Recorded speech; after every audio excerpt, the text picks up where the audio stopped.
but at the end it shall speak, not lie. Though it tarry, wait for it, because it will surely come. It will not tarry. Let me ask you several questions. How did Michael Jordan become the best basketball player in the world? And how did Donald, your fired Trump, rise up from the ashes of bankruptcy to the heights of success again? And how did I leave a small little island called Bermuda and go on in my life to become the CEO of several companies, an author, a speaker, a minister, and visit Africa, Europe, South America, Central America, traveling around the world to deliver a message of hope and empowerment to people from all walks of life? The answer is simple: vision. If you're going to take your life from ordinary to extraordinary, you must have a vision for your life. When you move out of the ordinary to begin your journey to greatness, you will encounter many, many roadblocks. And your vision is going to help you to focus on where you intend to go, where you intend to end up, and not the roadblocks. It helps you with your focus primarily. Vision is the ability to tell yourself that I'm going after something more in my life. It is also knowing that this is God's way of gently nudging you to become something more, to do something more, something better, something greater. Solomon, one of the wisest men that ever existed, is quoted as saying, "Without a vision, people perish." One of the things I do know about vision is this: when you write a vision, this is going to give you more control. Your life will stop spiraling out of control. In fact, I guarantee you that if you would just take the time to go through the exercise that I'm about to give you, you will live your life beyond your wildest imagination. In fact, you're going to live the life that you deserve with an abundance of joy and health and success and prosperity.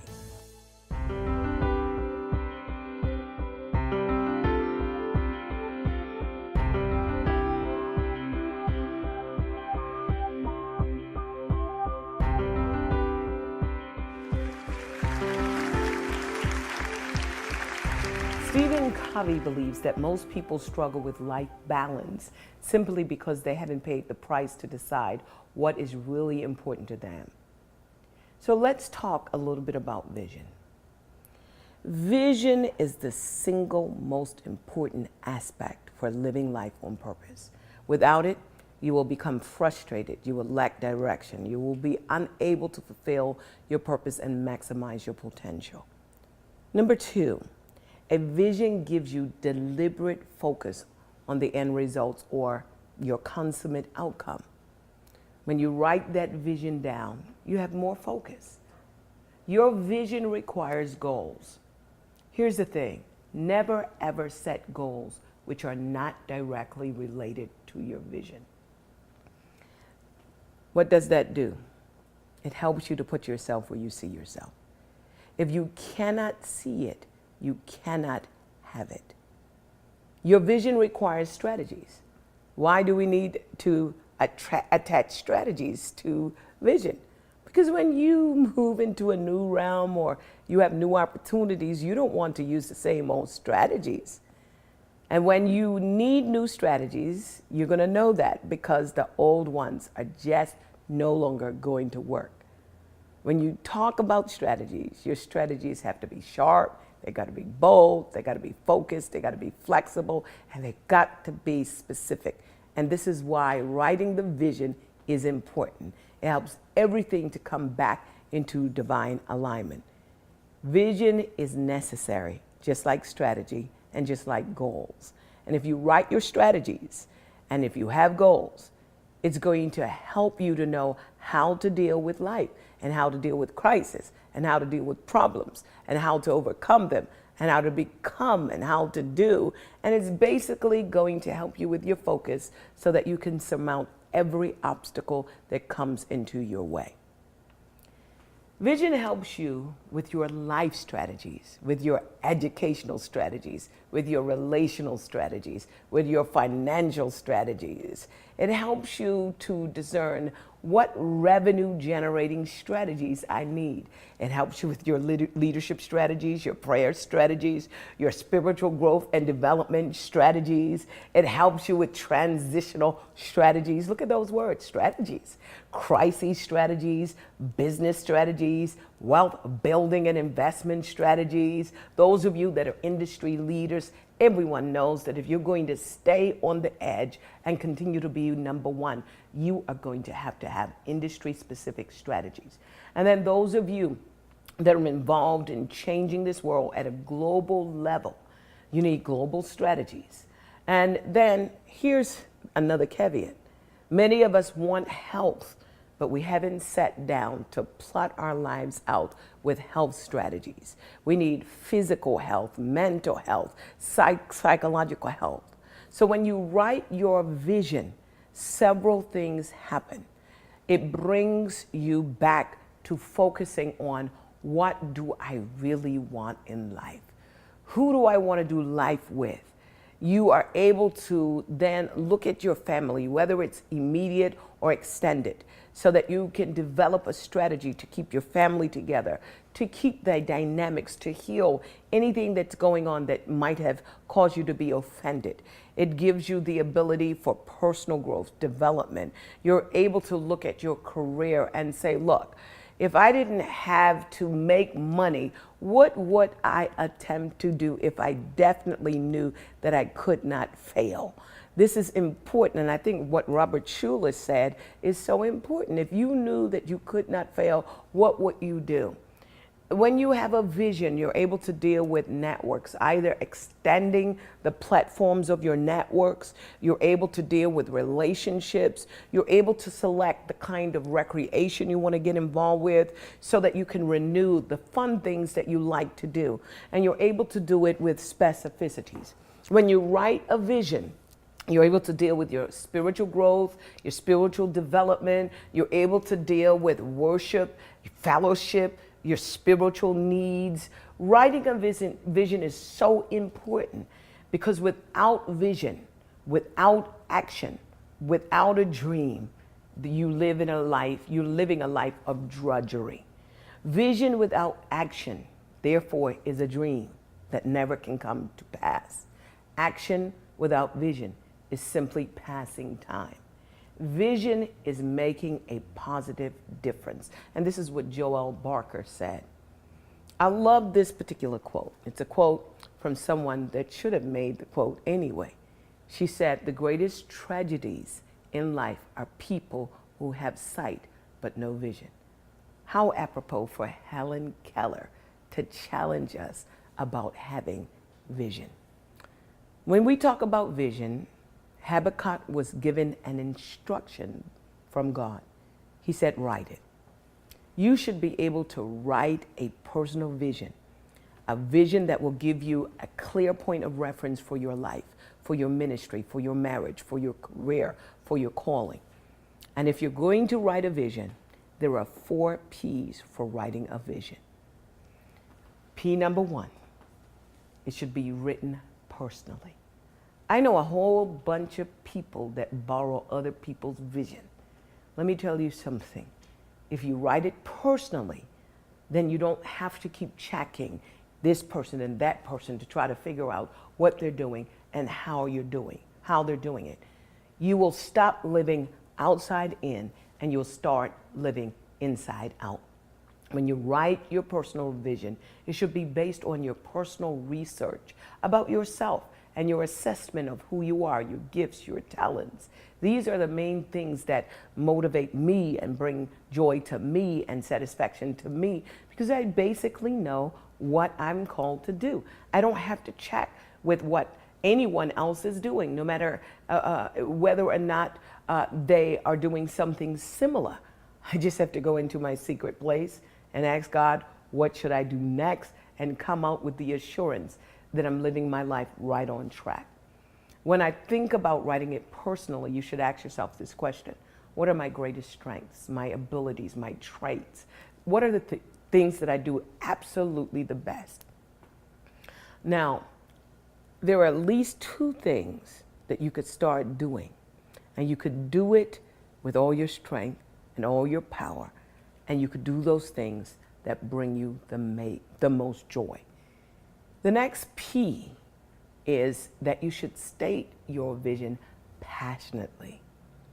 When it comes to passion, it's that thing that generates either the greatest joy or the greatest sorrow. Passion to me is self-generated, and it's a self-generating tool that you can use when times of discouragement. Your passion is going to get you up out of bed and is going to get you hitting the streets and pounding the pavement to bring that vision to pass, that passion. You have the ability to motivate yourself, and that's what passion is all about.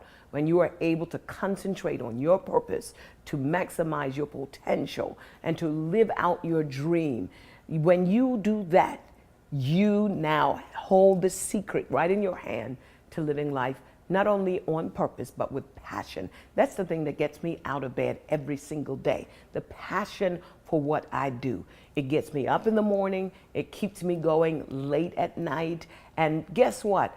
I end up going to bed very, very seldom exhausted. In fact, I always go to bed excited. I have to tell myself, you better go to sleep so that you could wake up in the morning. And sometimes I go to bed and I feel like, wow, I almost don't want to go to sleep because I don't want to miss out on something that potentially and possibly take me further into realizing my dreams and goals.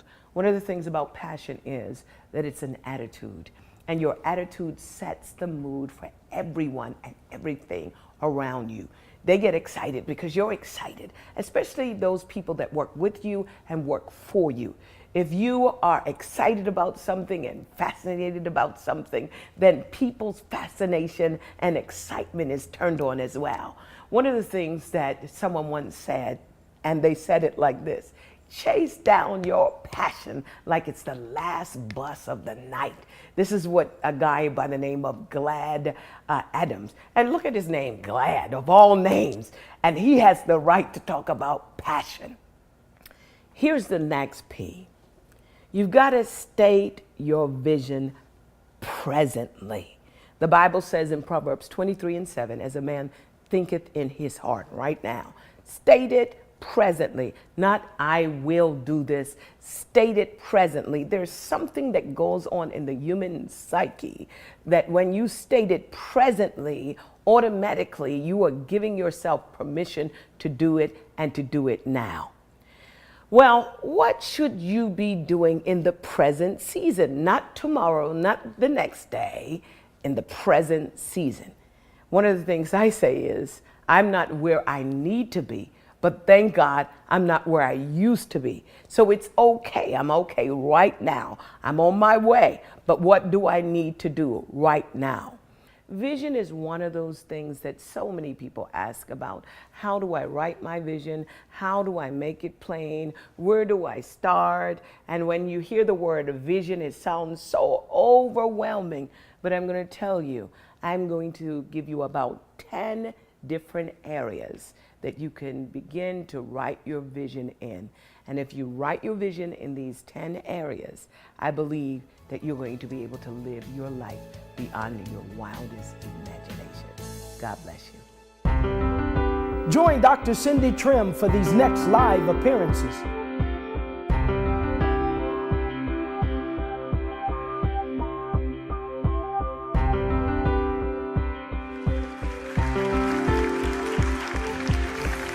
Welcome back. There are 10 areas that you have to be able to write a vision in. When we talk about vision, people usually get overwhelmed because they're thinking, oh my goodness, there's so much for me to think about. But I'm going to make it very, very simple for you. Remember one of the things that Helen Keller said, the greatest tragedies in life are people who have sight but not vision. So here are the areas that I want you to begin to write the vision. Area number 1. What do I want to do with the rest of my life? This takes you to really honing in on your personal passions and your attributes, your likes, your dislikes, your strengths, your weaknesses.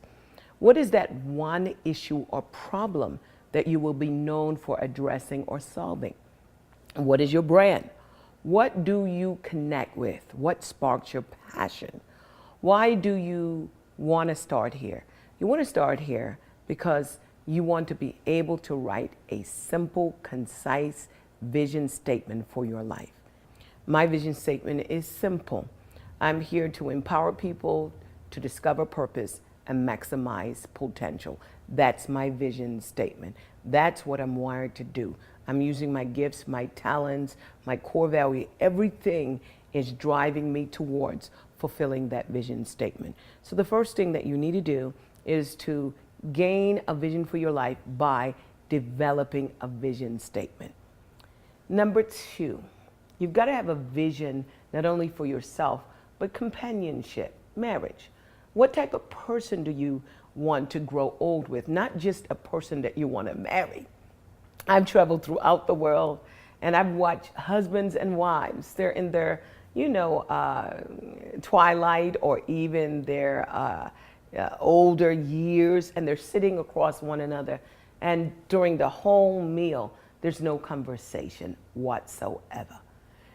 Don't just look at the type of person you want to marry. What about the person that you want to grow old with? If you have children, there will come a time when you have empty nest. And do you like that person enough that you can live with them for the rest of your life? And when you write a vision for companionship, you've got to drill down. What personality, what age? Are you interested in a multicultural kind of exchange, or do you want to marry someone who has a different background? You've got to be specific about companionship. Those of you that are single, then you need to throw into the scenario. When do you want to be married? Where do you want to be married? You want to throw in specificities. What does he look like? And don't be shallow. Don't say tall, dark, and handsome. One day, things that are pointing north is going to end up moving towards the south. I mean, it's gravity. So you want someone not just with a beautiful face and a beautiful body. What about attracting someone that has a beautiful soul? Be specific about companionship, the person that you want to spend the rest of your life with. Number three, you got to write a vision for your family. This is immediate and extended as well.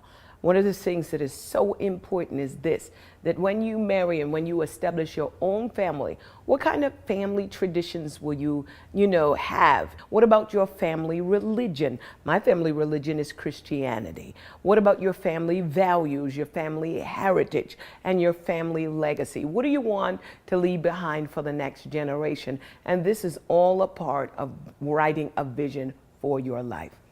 Let's go to the fourth element. You've got to write a vision for personal growth and development. What are your educational plans, your educational path? How do you plan to enrich your life? What kind of activities? What are the specific books you're going to read? What are the seminars that you should attend? And when you write your vision out, make sure you include books, seminars, and your educational goals and plans. Number five, you got to write a vision for your career or your calling. Robert Schuller said, Robert Schuller posed a question, what would you attempt to do if you knew you would never fail? I like Nike, just do it. Where do you see your ministry, your business, your organization 10 years from now? You've got to be able to write it. What or who do you need to draw to your business or your organization? You've got to ask the question, do you need a board? What does your organizational or business model look like? These are all the questions that you're going to answer as you write a vision for your life. Number six, what about your friends and colleagues? This is an area we usually don't even think about. Now, Scripture says there is a friend that sticks closer than a brother. A friend loves at all times. Specifically, what kind of networks and relationships do you need and do you need to cultivate? Who are they? You've got to write it down. Who are your friends, your networks, your associates? And do you have a mastermind group? A mastermind group is important. And when you talk about relationships and friendships, you've got to be able to be very specific. Let's go to point number 7. Recreation and renewal. Some of us, have not built in enough margin, especially those that work from 9 to 5. You've got to build in enough margin into your life. And so, what are you going to do for rest and renewal? In the book of Acts, Paul was refreshed on an island. What refreshes you? What do you plan to do to have fun and to have emotional, mental refreshment and refuel? You've got to be able to write that vision in that area. And then number 8, your spiritual growth and development, very important. How do you plan to be spiritually renewed? What about your prayer time? What about your place of worship? How do you get refreshed and refueled spiritually?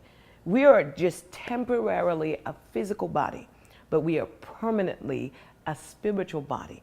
And if I were you, I would spend most of my time thinking about how am I going to spend the rest of my life since it's eternal. And I would spend some time taking care of the thing that is most valuable, and that is my spirit and my soul. Scripture says, what does it profit a man to gain the whole world and lose his soul?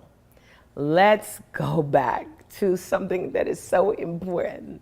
Most of us struggle in 3 or 4 areas. Number 1, we struggle physically with our health, and people want more and more instructions on how to regain health or to maintain health. Number 2, we struggle relationally. If we have good relationships, we want strategies to keep it good.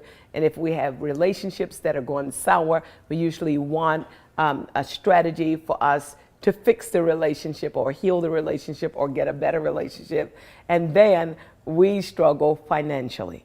So let's talk about this, because if you don't have money, you want to get money. If you have money, you want to keep it. You want to leverage it. And so you've got to write a vision for financial stability.